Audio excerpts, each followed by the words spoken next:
Polygamy, Part 44. After the king's final decree echoed through the palace, silence hung heavy in the air, thick like harmattan dust before rain. Then suddenly, Alice broke it.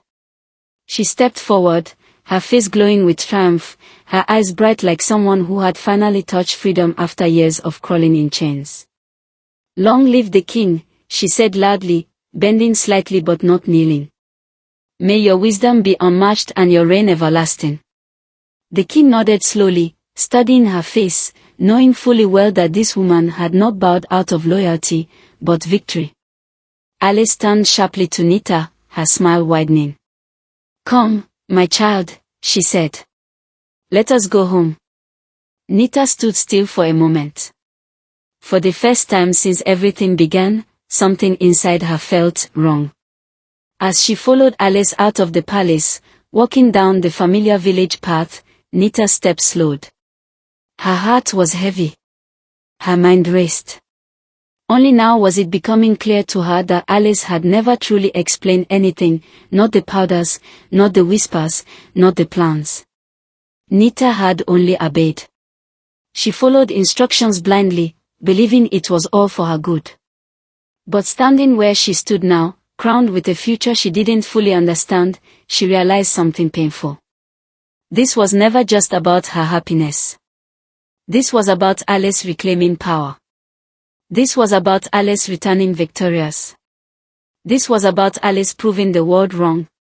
And Nita was the ladder. As they walked, Alice hummed loudly, mocking songs, victory songs, songs that carried bitterness and long-held jealousy. Villagers turned to look. Some whispered. Some shook their heads. Ahead of them, Felicia and Zita sat quietly in front of their hut. Felicia's eyes were swollen from crying. Zita sat beside her, silent, staring into nothingness. They watched as Alice danced past them, laughing, her wrapper swaying, her steps loud with pride as she disappeared into her hut. Nita stopped. She looked at Zita. Their eyes met. And for the first time in a long while, Nita felt shame. Later that evening, when the compound had gone quiet and Alice slept, Nita tiptoed out. Her heart beat fast as she walked towards Felicia's hut. She hesitated at the entrance. Felicia noticed her shadow and looked up. "Nita," she said softly, surprised.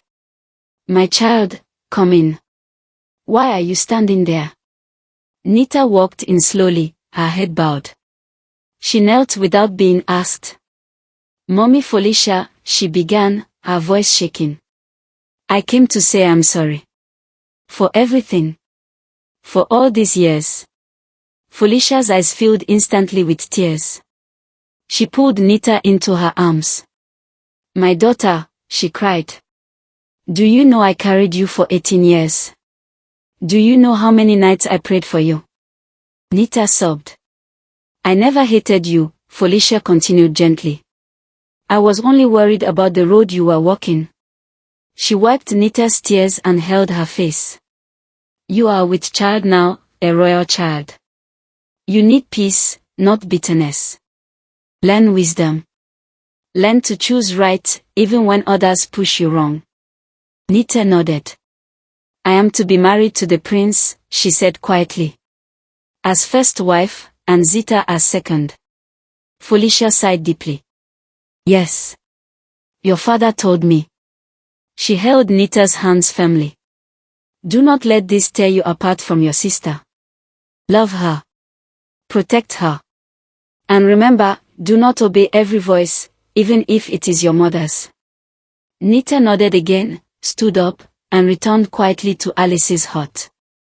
The next morning, as declared by the king, the prince arrived with elders for the official rites. Palm wine was poured. Chief Odem handed the cup to Nita. She drank and passed it to the prince. He drank. The marriage was sealed. Then Zita followed. With trembling hands, she offered her own cup. The prince drank again. 2 marriages. 1 household. 1 destiny. They were led to the palace. Nita entered as first wife. Zita followed as second. The king welcomed them with open arms, though his eyes carried concern. Food was served. They ate in silence. Then the king spoke. According to the law of this land, the prince shall stay with the first wife for 7 uninterrupted nights, then move to the second. Nita raised her head. My king, she said softly, surprising everyone. I do not mind sharing from the beginning. Let us stay together. Gasps filled the hall. Nita. The same Nita known for jealousy. The king studied her carefully, then nodded. If you, the first wife, do not object, then the palace has no objection. That night, Nita, Zita, and the prince slept under the same roof. They smiled. They laughed lightly. But deep inside, each heart carried questions. Because peace that comes too easily often hides a storm. To be continued.